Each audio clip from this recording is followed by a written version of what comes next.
I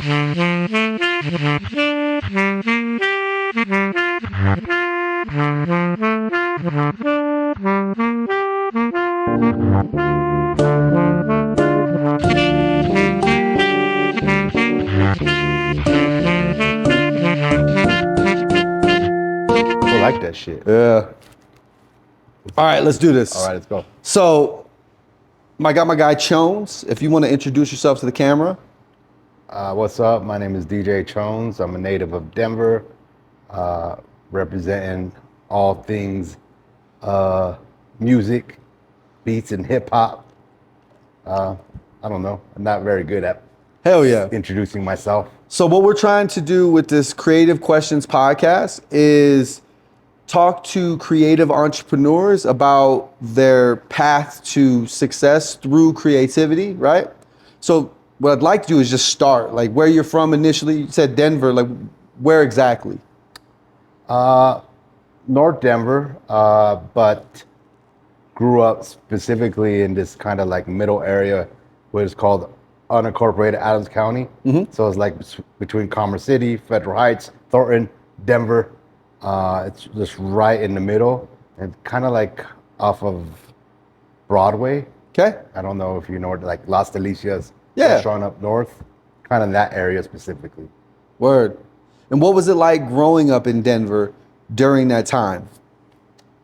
I mean, there's different decades, you know, so there's obviously the 80s when the gang violence was going on, and then but hip hop was going on a little bit before that, like B-boy and stuff. How did that, the gang violence and like Denver being a rougher place, how did that inform your interest in hip hop?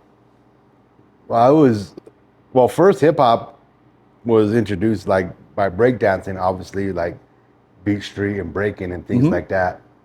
So we're into breakdancing, and then in the like late 80s, 90s, then like gangs were a thing, and so obviously we wanted to follow suit, and so we wanted to be down with gangs. Mm-hmm. But like I say about 93 or so, there was this crew from Chicago. They were a graffiti crew. I believe their name was Spray Brigade. Spray Brigade, okay. Yeah, they came to town to do some like art stuff here, and they were still into b-boying and stuff like that. Yeah. And my brother was kicking it with them, and he was like, "Yeah, what are y'all doing? Like, no one does that anymore." Yeah. And that stuff was played out. They had Pumas, Fat Laces in like 93, but like gangs were like kind of like still going. Sure. And so they're kind of the one to deter us from like doing that. Mm-hmm. Being like, oh, well, we want to dance and we want to do graffiti, and well, I couldn't do graffiti. I was just a filler. Yeah, just a fan of the culture though. Yeah, but we wanted to, we're like, yo, so, I started rocking like Pumas a year again. Like they were cool with Fat Laces like a year before, and people would clown me at school. Yeah. Like, what are you doing? I said, watch, dude, they're going to come back. And then obviously like the next year, like we're above the trend. Yeah, you were ahead of it. Yeah, we're ahead of it. And so it sounds like you were creating community around different things. I mean, being involved with gangs and all that, that's a community, right? Early on, you're involved with hip hop, and then later this community comes from Chicago to Denver and sort of reminds you of how beautiful a community could be, and you start investing yourself into that. Yeah, we're full blown into it. We immersed ourselves, and then that's kind of like around the time when Chief Rocka came out, Lords of the Underground. Yeah. So you had Crazy Legs, and then you had this other like Puerto Rican dude that we thought was Mexican because we're from Denver. We didn't really know that there's anything else but a Latino, just Mexican. You understood your experience. Yeah, like Puerto Ricans in New York. So we thought like, damn, that fuck Mexican dude is crushing it. Yeah. You know what I'm saying? But he actually came out here and started doing a workshop. Uh-huh. And our homie Milk said, yo, the dude from the Chief Rocka video's here. And so my brother and them all rushed down, and then we became close with this dude. His name is Quickstep. Yeah. And Quickstep and my brother outform, which is Lords of Finesse. Okay, word. Yeah. So that's the essence, the origin story of Lords of Finesse. Yeah. Hell yeah. Mm-hmm. And what did Lords of Finesse look like early on, and what did it represent at that time? It was straight b-boying. Like obviously I was trying to do b-boying too, and Quickstep was really hard on us. Like he was like a mentor. Sure. And a coach, but like For example, like if we were practicing at Aslan in the north side inside the rec center, if you were having like you weren't really fully invested in the practice session, he'll pull you off and like, what's going on? Like, and want to have this like one-on-one with you. And like, Yeah. we never had really anyone like kind of. He was obviously a little older than us, but like as a mentor, pure mentor. Yeah. Mentoring you like on your commitment to the art. Like when we were just kind of like whatever, but he became more of like a pure mentor. Yeah. So that's how we got Lord's Finesse up and going. But before that, it was obviously there was like No Claim, which was NC, which was a graffiti crew that brought all the graffiti crews together. So you had like South Side and West Siders and North Siders that were all into gangs that uniformed underneath this umbrella of No Claim. And Yeah. so it was NC. So Like a neutral. yeah, we were neutral. We could come together as a common foe for hip hop and art. For what it was. Yeah, and that stuff was dead. Yeah.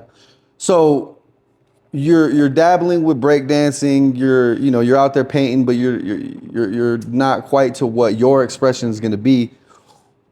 Where and how did the idea of DJing come into play? Because I wasn't good at anything else. Sure. I wasn't good at graffiti. I was the guy that was filling in. But you love the culture. Love the call. I was the guy filling in. So they, obviously they would outline it. We would fill, and I would just fill. I wasn't good at breakdancing. I really couldn't b-boy. I can't dance at all. Yeah, bro. so I mean, even though I beat some legendary dudes in a battle, Sure. but I was not good. Yeah. I wasn't good at that. Wasn't good at emceeing, and I just found my mark and love for it.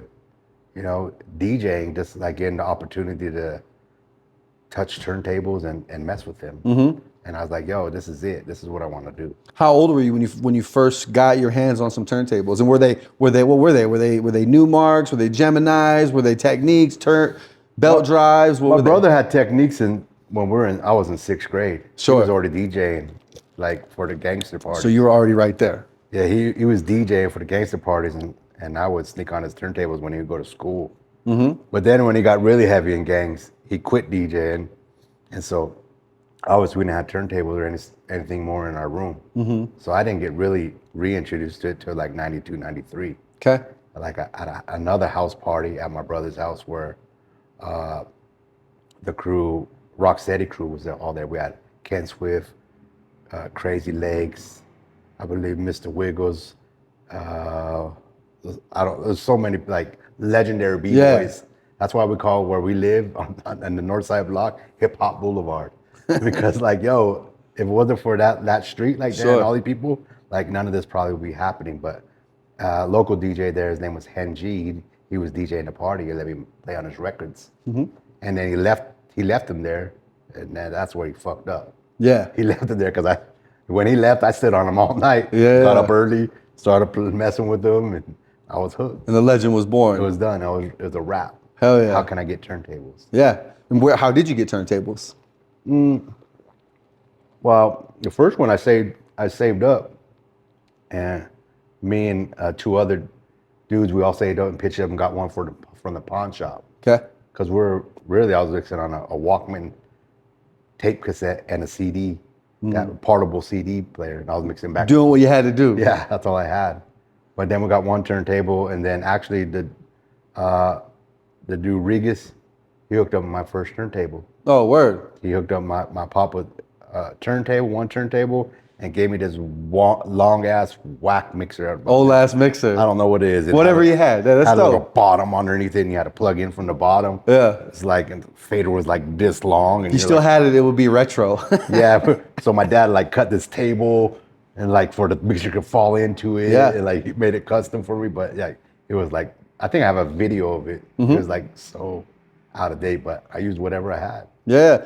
And what were some of the records you were mixing and messing with early on to get started? I think anything that was coming out in the 90s, 93.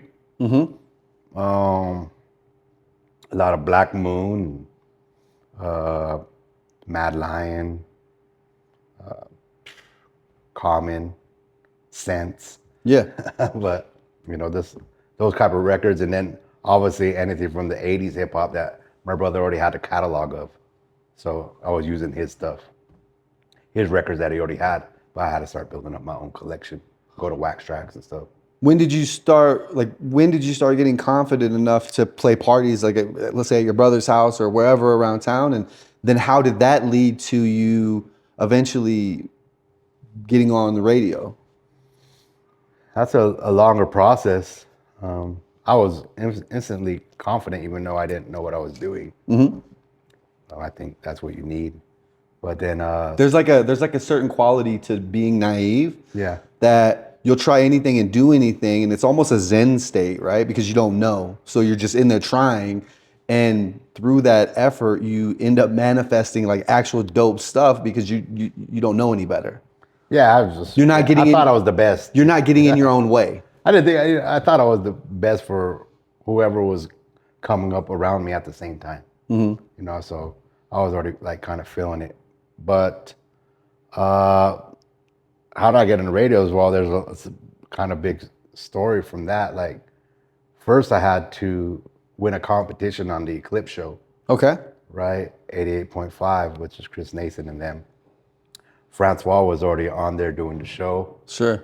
And they are having the DJ battles. Mm-hmm. And so in order for us to get that station back in the day, I would have to get, the old school speaker wire mm-hmm. and run that as an antenna and hook it up to a hanger and go out my window and try to get that signal from Boulder where we could listen to it. And so we would call in and I'd be like, they're like, what do you think about the DJs? And I'd be like, yo, I think they're whack. And he was like, oh, you think you could do better? And I was like, yeah, I could do better. And so they invited me up to go battle. Yeah. And so the hot dude back then was Dijon. Okay. I remember if that dude, he was, I think, from this area. Yeah. He was the hot dude, and no one was beating him. And obviously that day, if you had to have phone calls for the winner. Mm-hmm. I had my whole family listening. Bro. Everybody. Chonz, oh, that Chonz Bones guy. And they're making Chonz, and like, and so I won. So at the end of the day, I had a bigger fan base. Maybe I wasn't as good, but I had a bigger fan base. So it worked out. And so it worked out. So I ended up battling, and then they ended up taking a liking to me, and they're like, all right, we're just gonna end the battle. We're gonna give you a 30-minute slot on the show, and which turned into an hour.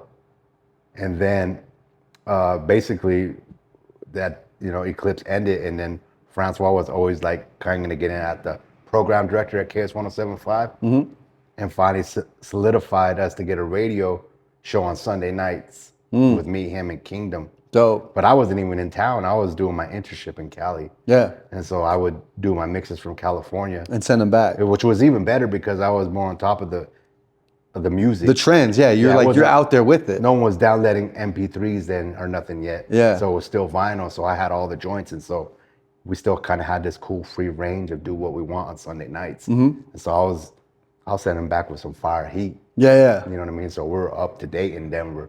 But that's how I initially got on radio, was through the mixtape show. Did that early exposure to radio and that little competition, did that take over your focus, or did you do any more battles? Like, were you interested in the battle culture at all? Like the turntable competition stuff? Yeah, I was always into battles. When I won that battle, I got the opportunity to open for De La Soul because I won all that. And so I opened up for De La Soul, which initiated, I got to give Francois his flowers. If it wasn't for him taking a liking to what I was doing then, like I wouldn't have been on all them early shows at the Fox Theater. Yeah. Right? Everything from, anyway, all the people that were there, like Wu-Tang, Souls of Mischief, Fugees, anybody that they brought, I was opening for their acts. It seems like everybody that was involved with hip hop early, they saw the passion in other people, and it sort of like gravitated to each other. Like you seen the essence, he saw the essence, and that you guys just like naturally came together in a sense. Yeah, until like my father invested in Club Mecca up there, and that also gave me another in to in for my career as a DJ. But I was into battles. I would enter like Guitar Center battles. I would enter lowrider battles, the DMCs, and I took like second and third in the regionals and never went to the U.S. finals like all these other dudes that came after me. But like I was kind of like one of the first like to be in like a favored to hopefully do that. But I'm proud of everybody else that Yeah. done it. Real quick, what do you like more? A dope set that can be played on the radio, or the perfect battle set? I like a dope set that could play it on the radio. Hell yeah. I love like battle culture, but as I obviously get older, I can appreciate it, but I'm more or less like I'm like into the party rock vibe. I'm a huge fan of all of it, right? And what I prefer are guys that are battle tested, but end up in public spaces playing, right? Like right now, my favorite set that I've been playing over and over again was the 2025 New Year's Eve, or 2024-2025 New Year's Eve set by Scratch Bastard. Yeah. Like that dude has such a pedigree as a battle DJ, Yes. but Great example. he can play. Great example. Yeah. Like Dynamics, Lazy Boy, Jay Espinoza, Four Color Zach, like all these kind of dudes, Headspin, Shortcut, like all these dudes, yeah, they're battle tests, they could do that, but yeah, so it's like the seasoning, like they got the seasoning to add for someone like me to like, I love this, but still the vibe of the party is like untarnished. I don't need someone to go crazy and like scratch for 20,000 years. No, but they have the seasoning, like you said. Yeah, they give it to me and like, that was fresh. That's all I need. When Scratch Bastard won his final Scribble Jam battle, we were at Scribble Jam. We were riding back on the tour bus from Scribble Jam back to Mr. Dibbs' house, and we were all pretty drunk. And me and Dibbs and Scratch Bastard and whoever else was on the bus, we're all like freestyle battling because we're so drunk and having fun. And the bus driver, he's some dude from Dallas, pulls over the bus and he's like, "Look, if you motherfuckers don't stop rapping, I'm not gonna drive you home." Guys must have been bad, huh? Well, we were drunk, right? Joking. He was like, it was a pretty fun night. But shout out to Scratch Bastard. Anyway, so you're starting to get on the radio through the winning that one competition. Well, yeah, 88.5. That's how I got initially on radio, and then to KS 107.5 was the mixtape show. Yeah. And then from the mixtape show, when I got back from California doing my internship with the Cali Kings, the program director enjoyed he asked me if I was interested in doing the Friday and Saturday night street parties, which was a long shift. Yeah. It was 8 to I think 2 or 8 to 12, doing those. So 4 hours, I don't know how long, 4 hours each, Friday, Saturday, and the mixtape show. And so I ended up doing it, but they're like, "Hey, but you gotta abide by our rules." I never had rules before playing music, but still they were like giving me give-me's, like, "Hey, you could play 2 records or whatever you want, an hour, whatever." So like Dealer's choice. Yeah, dealer's choice, whatever, something new, something old. You know what I mean? So I was learning like the strategy of that. So I did it, and he liked what I was doing, and it's like, he came with this idea. What do you think about going live? I was like, yeah, you want to go live at 5. Wow. And so I was like, yeah, that'd be dope. Yeah. And so there was, it was called 9:50 a.m. The Fan. Yep. Before 104.3 The Fan. Okay. It was an AM station. Yep. They had their studio next to KS 175, and then this other one where like they would go to the news guy or whatever, little tiny studio. They like took away that studio and made it a mix studio for me. So they transformed this whole mix studio for me to go live at 5, and that's when I became like commercially the first live mix show in Denver at 5. Wow. Yeah, so I did that for years. That's awesome. Live at 5, and then that led to like, "Yo, you're good at this, and I like how you talking to the host when you go back and forth. Do you want to stay a little bit longer?" So I stood another hour longer with the host, just to talk, not even DJ. And they're like, oh, I like what you're doing there. What do you think about staying 2 hours later with the night host too? Yeah. Cool. Sure. So I'm with Slim and Lucas. Slim at night, Lucas in the afternoon. I'm staying there. Next thing you know, I'm turning into like a co-host. Yeah, a radio host. Yeah, radio host, not even mixing. And when that started happening, did you like that change, or did you miss being just a DJ and kind of mysterious and just doing your thing? I couldn't believe you wanted to pay me to talk. about the stuff that you're interested in. I didn't even know, like, I had no formal training. Mm-hmm.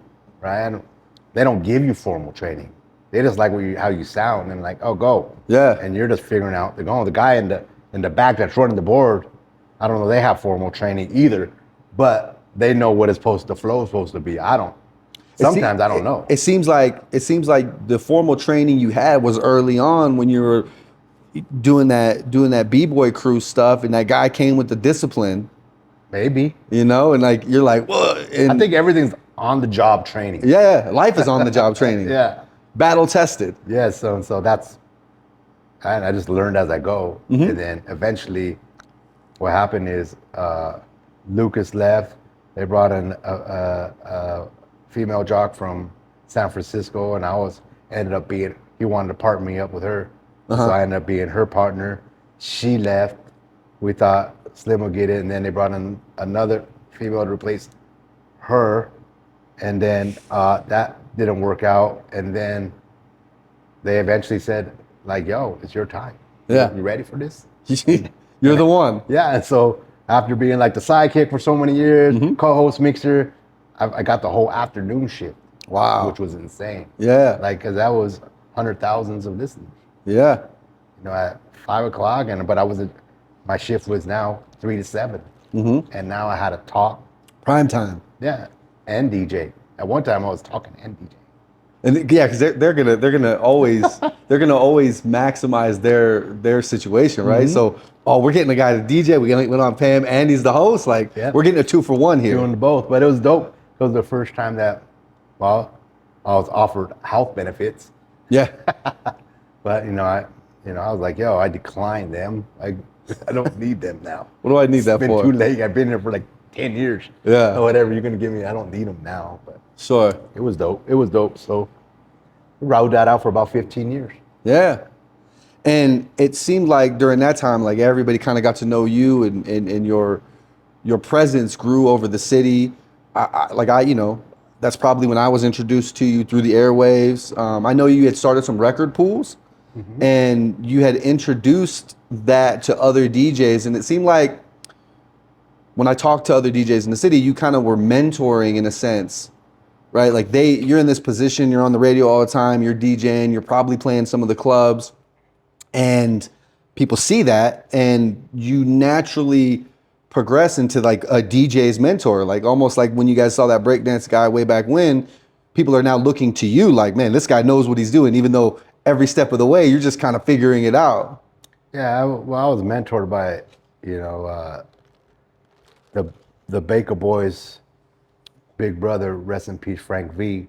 Yep. From Cali Kings. I was mentored by him when I did my internship for them. Yeah. In California, and so, I was hanging up poster boards, snipering, and I was doing everything like street marketing. That's what kind of was happening in the music industry there. Mm-hmm. If you're like kind of like a DJ, you had a marketing company that you're doing street marketing and doing retail stores, concerts and events, and you're passing out flyers, and then you had a record pool, and so they had all that. And so I learned their business, and they helped me in return when I came home start my record pool, which all I had was the records that they gave me. Mm-hmm. And so they gave me DJ Mantis was the record pool director. He gave me like so many records, and I went to every single club and I said, yo, here's a box of records. Sure. I'm about to start this record pool. Even though I didn't know how I was going to continue to get the supply. Yeah. I'm going to start this record pool. Come rock with me. We'll figure it out as we go. I'm going to figure it out. And so I was already on the radio, and that's how I figured it out. Yeah. And so basically the record labels would start sending me records, and then I would be able to supply the record pool. Mm-hmm. Then I started building up the record pool. out of my parents' house. Yeah. And so it'd be crazy because all these DJs on like Saturday morning would come to my parents' house, like 10 of them go in the kitchen and everyone's chilling. And I got such and such crate here. And I have a crate inside my parents, like all their crates inside my parents' house, until I finally like ended up, I'm about to have 30 DJs. I need to get a spot. Yeah, we need to actually find something. So I ended up getting a spot in the north side, which crazy is it's a bar now or whatever, but it was like a clubhouse for DJs back then. But back then it was like, it was the shit, dude. Yeah, it's dope. So the record pool was off the chain. Yeah. I had 30 DJs, and then I had marketing. I was doing stuff for Def Jam, Sony, all the street marketing. And then it kind of obviously fell off after 2005 and Serato. Once things changed. Yeah, but it was a good time. Yeah. What was it, being in that sort of leadership position as an entrepreneur, as a creative person? What was that like when you started coming into young DJs that were kind of looking to you like, yo, Chonz, show me how to succeed? There wasn't like too many, like I think we were all around the same age. Okay. And so I was obviously talking to OGs, right? And then there was a lot of people that were on like around the same age, but obviously wanted to be plugged in to the network. Yeah. Everyone wants to be plugged into the network. Like, oh, I was, so-called the gatekeeper to radio now. Because everybody I handpicked to put on the air after that. Like, because I couldn't do it all anymore. Yeah.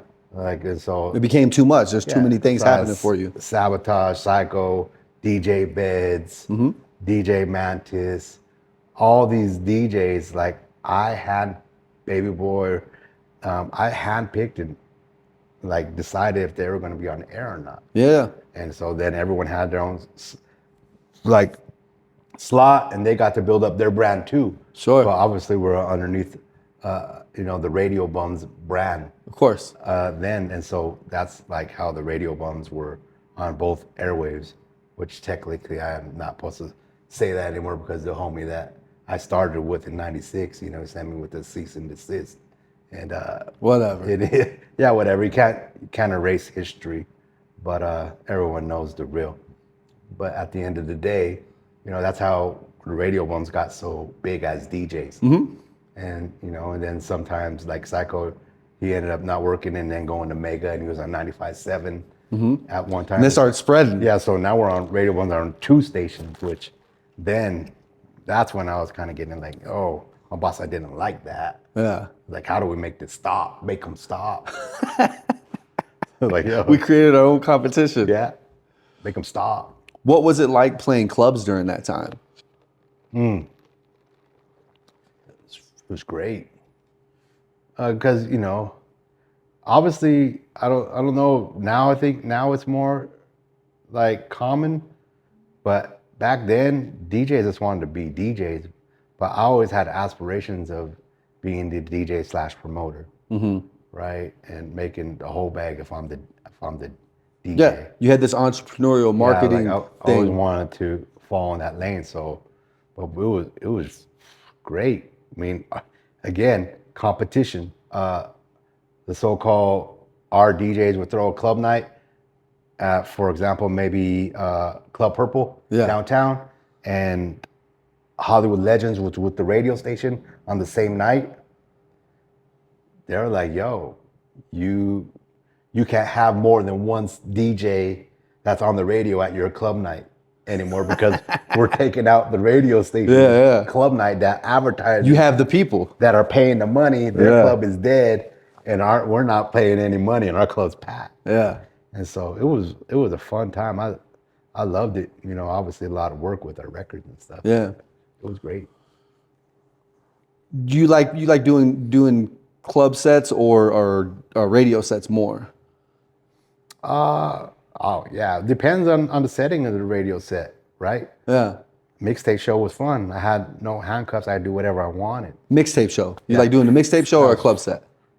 I think you would get satisfaction for both. Yeah. I wouldn't know now. I don't know what the airwaves are like now, because if you would be really realistic about it, their radio stations are like desperate for phone callers. It ain't like it used to be. They're playing what we grew up on because we'll still respond. The kids aren't really responding to the radio, so they're not even playing the new stuff. Well, I could give you an example. When I first walked into the radio station, like all the phone lines were lit up all the time. Didn't matter, just blinking, blinking, blinking, blinking.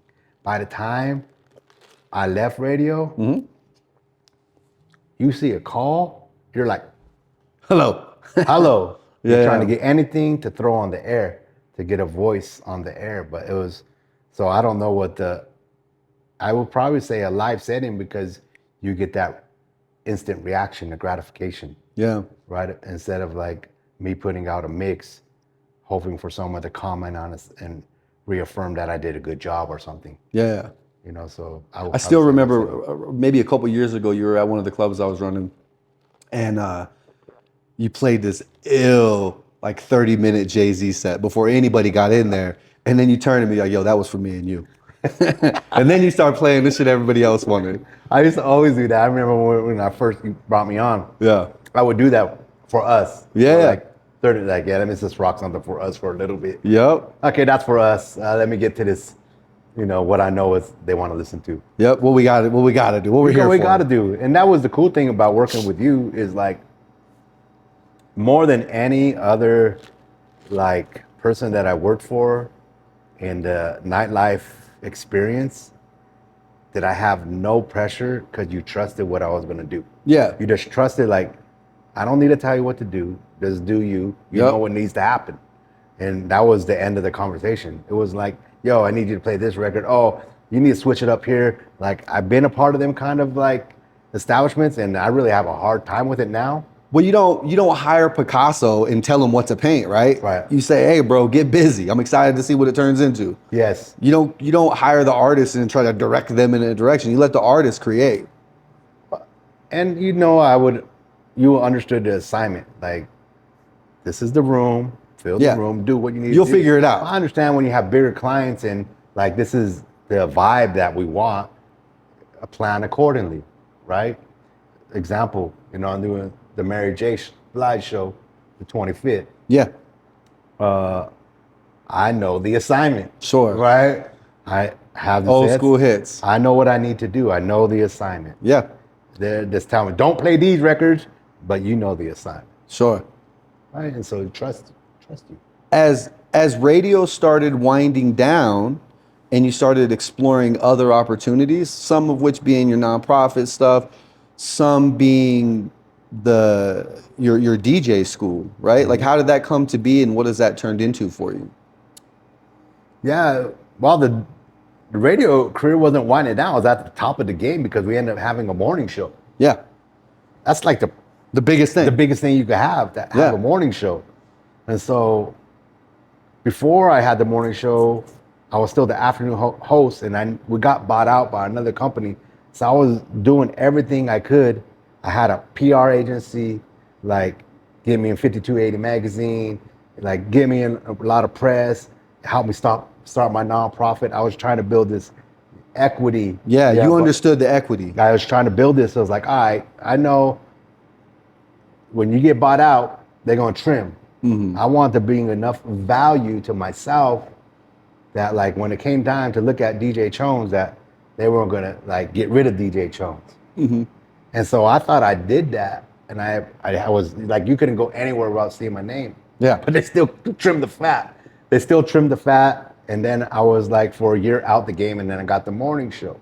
And so the nonprofit was already running up and going because I had that up and rolling. But the DJ school ended up like had the pinnacle. The morning show was doing well, and so now I had income to invest other stuff. So I invested in a DJ school in Las Vegas. And so when I ended up investing in that school, they wanted to bring it here. And so we ended up bringing it here in Aurora. It was called the Blend Institute. Okay. And so what happened is, after 3 months of operation, the majority owner was like, yo, it's not gonna work. And so me and my wife invested our life savings into this business, and he wanted to pull the plug in 3 months. Jesus. I was like, oof. how am I going to explain this? First of all, to my wife. Yeah, that's a We problem. stuck our money in there.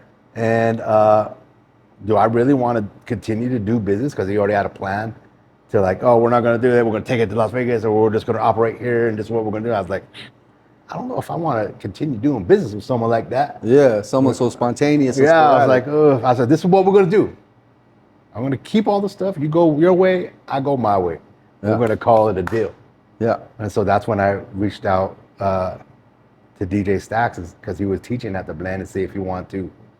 Ended up Partner with you. Partner with me. I asked another DJ, declined, that was working for me, and then he said, yeah, I'm with it. And so he found us a spot in Westminster, and then we became partners, and then we called it the Radio Bums DJ School. But then after that, the dude that I started with didn't like that either. Sure. And so that's when I changed the name to the Denver DJ School. Mm-hmm. And so, Everything happens the way it's gonna happen. yeah, so the Denver DJ School, me and Stack started running it, and we started being successful. The dude that I started that wanted to close the shop, then after 3 months, he got hired a lawyer and then tried to sue me for operating a new business with the equipment that I had from the old business. Yeah. And so I had to basically give him that equipment. Jesus. And then we just basically, started from zero. Again. We started Wow. from zero in Westminster. But after 5 years, we taught over 5,000 classes in that little space. And so we're just like the little turtle. Just doing going it. slowly, just stood in our lane, and Yeah. now we're in North Denver, and we're over 6 years. Mm-hmm. And now it's thriving. And from the Denver DJ School, how did that segue into you doing some of the creative stuff you're doing over at the middle school?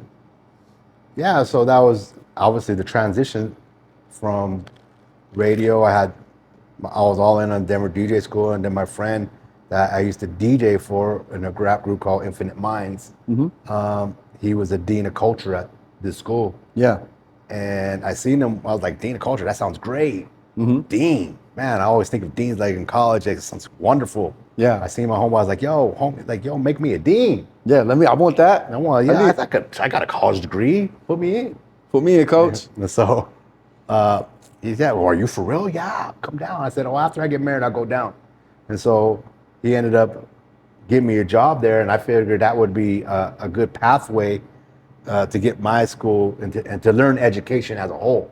Yeah. To learn what they do and Apply it to your business. Yeah, apply it to my business. So I ended up basically with like another internship there. Mm-hmm. I started there, and they put me in the suspension room. I started making $12 an hour basically. Sure. In suspension room with all the kids that were not having such a good day. And they would be with me. Yeah. And so But then your experience coming from the north side and the early on gang I could exposure, relate to them, yeah. you could relate to it. Now you're a mentor again. Yeah, so I could relate to them. So I stood in that role for about 2 years. Then my principal was like, yo, you sound like, you should think about teaching. Yeah. You're pretty good at this. I'm really? What would that take? And so I already have a college degree and I have work experience. Mm-hmm. And that transferred into me just going through some like paperwork at the Colorado Department of Education. Mm-hmm. I got a teaching license for 3 years, and then I made it official, and I got a 5-year license. So I'm like an official teacher, which now allowed me to really bring the program into as an essential program. Mm-hmm. So now the Denver DJ School was able to be at Lake Middle School taught as essential. That's 4 DJ Part of the curriculum. Yes, 4 DJ classes and 6 podcast music production classes. So what has it been like, almost going full circle and interacting with these kids that come from this starting as a teacher in the detention room and building a relationship and then bringing your curriculum in and using hip hop, using turntablism, using the radio experience you have to show a different path to these kids. What's that been like for you? Oh, it's dope.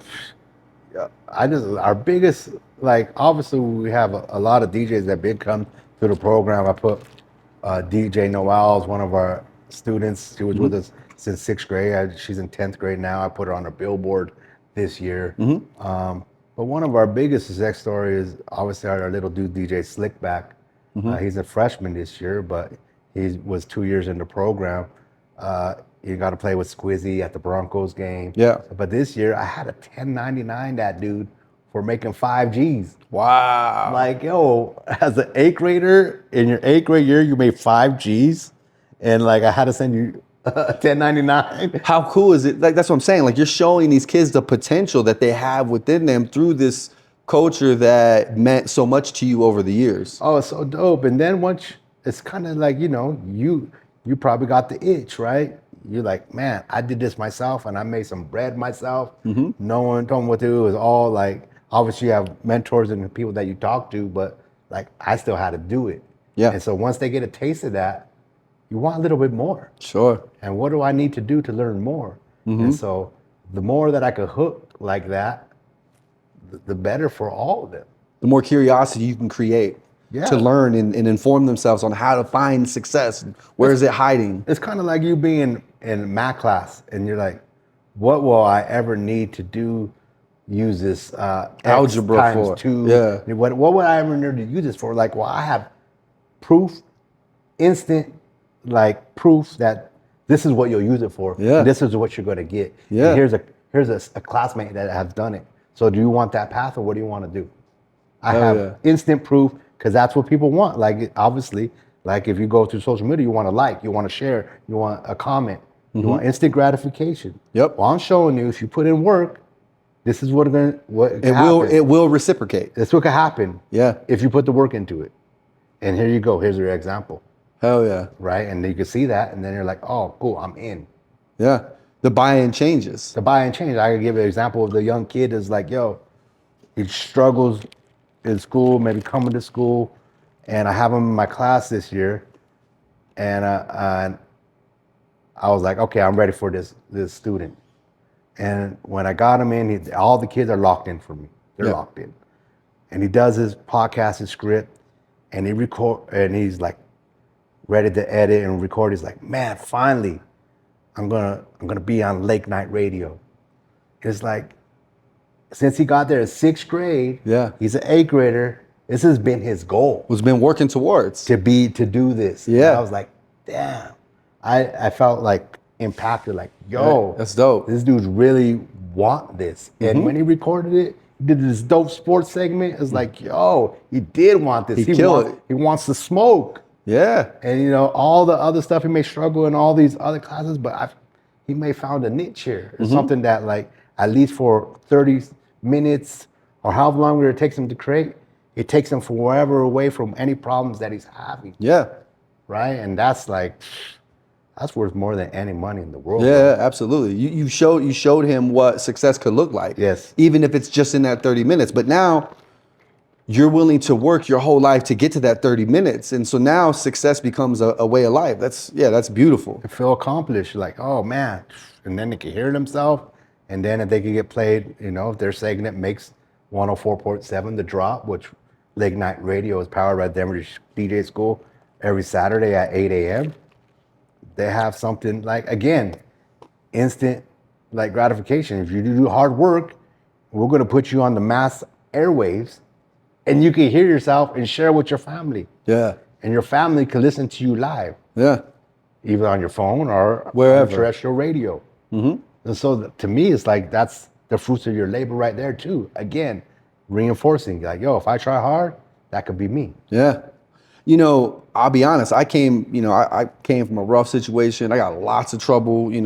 I got locked up when I was 16 till I was 18 and caught my first felonies when I was like 11 or 12. And I'll be dead serious. Had my middle school had a program like that where I could work towards something and really see and understand what success looked like in terms that made sense, I would 100% dive in. Like I would have switched from stealing car stereos and selling dime bags of weed to like, yo, let me see what this really is. And so like what you guys are doing and the way that you're doing it is impactful and it's important. It's changing the landscape of education, at least in this city. And I would love to see this curriculum, this idea grow, right? Because I feel like every middle school, high school everywhere could use this kind of thing that would benefit these kids that are coming from complicated situations. And that's what, the district and people are saying that's what they want. And I'm happy to do it. But, obviously I have to be compensated too. It takes time and effort and all that. We worked hard to build this, and we are proven success. I just can't just give it away, like, you know what I mean? Yeah, of course. So we're having a conversation with different districts about this, and hopefully we could come to an agreement that more this will happen, where our curriculum will be in other public schools, where then we'll do professional development and train teachers that want to teach this style of teaching, which also doubles down on English language arts without students even knowing it. Yeah. Which in return will help with test scores and this engagement in class. Because they're introduced to the curriculum in a way that makes sense in their world, and they're investing themselves into that, and then their takeaway is, oh shit, I actually can articulate these words in a sentence in a way that it needs to be, and so on. Yeah, and their vocabulary grows. They're finding words in context of picking out big words that they're reading that they might not understand, and going back and seeing if they really comprehended what they read. And it's like, all this is it's bugged out. You got to come see it. Yeah, you have to come see it. What's next for DJ Chonz? You had a wide and industrious career in radio. You've played some of the biggest shows. Mary J. Blige coming up. You've traveled around. You've met some of the dopest people. Like, what's next? Well, I'm just really enjoying the Denver DJ School. We're in the midst of putting together this, trying to put together this block party in the summer, where we're obviously, you're a graph head, so we're gonna do a graph mural. Yeah. With Feud and my brother Fiends. Dope. And then have DJ workshops throughout the day, and just bring up the community in the north side. So that's our next biggest project for the summer. But continue booking DJs.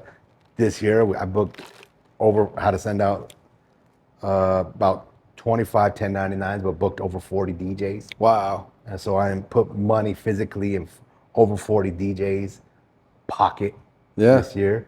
Creating your own thing. Yeah, I'm creating our own little ecosystem of employment. So continue doing that, and just being creative and doing parties that I enjoy, right? Rather than a necessity. Sure. I just want to pick and choose. Yeah, I just want to pick and choose what I like, and not before at one point it became you needed to DJ because you had to get paid. And so you would do stuff that you weren't really into, but now it's not like that. So it's I just create what I want to play and parties that I want to do. So continue doing that, and then obviously grow the foundation. I just hired an executive director. And so he's gonna, he's responsible in growing the foundation. And just, continue just to be with my family and grow with my family, and that's it, really. Once the kids get older? Yeah, maybe I'll go, I only need about 1.5 years for my master's. Maybe I'll get my master's just to say I did it. I don't really need it. Yeah. But just to say. It's for you. It's for me. Yeah. That's it. That's awesome. Do you see yourself ever getting back, or do you miss, you're still DJing regularly and you're teaching a DJ curriculum, so you're involved there. Do you miss speaking on the radio? Do you see yourself creating your own podcast or your own lane, or do you like just teaching that? Yeah, I don't know. I think I kind of feel like the program director now, that enjoys giving feedback. Yeah. True OG status. Yeah, I listen, if you work on X, Y, and Z, you be better. Because I do teach at the brick and mortar podcasting by itself as a class for adults. And so I enjoy enjoy building and molding someone into what they want to be. Yeah. Rather than being on their host. But sometimes I have aspirations, maybe have a radio kind of show with a couple buddies playing just what we want to play. Yeah. Just for fun and bugging out. Yeah. Just for fun. And then obviously I aspiration to like similar to yourself and unleashing the, what was the name of your book? The last one, Unleashing the Hustle Within. Yeah, unleashing the hustle within. Like, so I have aspirations of just telling my story and how like it might help with others. Like I gave you a lot of cliffhangers to the stories today, but like they go way more in depth. I would 100% read a DJ Chonz book. Yeah. I would absolutely love to hear, because you've been a part of so many key moments in the culture of Denver, right? Like you have been in some way, shape, or form connected to so many people and so many aspects of this culture. And so, yeah. They will find it'll be some funny stories. Let me know. I want some heartbreak stories and some like, maybe some inspirational stories. Like when you think you're down and out and the game has counted you out, how you can rebuild yourself. Yeah. Yeah, I'm waiting. Let me know. All right, word up. Hell yeah. Well, this is my guy, DJ Chonz. Salute. I appreciate you coming on. Congratulations on your success, bro. Boom. Peace. Hell yeah.